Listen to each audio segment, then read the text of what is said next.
তাদের কাছে এসব ছিল শুধুই কুসংস্কার। 2023 সালের 18 ডিসেম্বর সোমবার সকাল 9টায় তারা 4 জন মোটরসাইকেল নিয়ে বেরিয়ে পড়ল। দুটো বাইক, রাকিব আর সাব্বির একটায়, তানভীর আর রিয়াদ আরেকটায়। সাথে নিয়েছিল খাবার, পানি, ক্যামেরা আর মোবাইলে ফুল চার্জ। দেবীগঞ্জ থেকে বের হয়ে তারা প্রথমে পঞ্চগড় দিনাজপুর সড়ক ধরে এগোলো।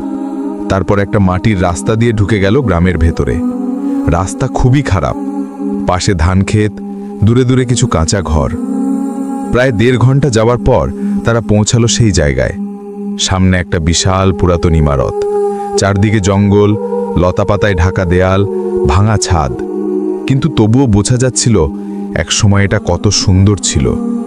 ওয়াও, এই জায়গাটা তো দারুণ, রিয়াদ উত্তেজিত হয়ে বলল।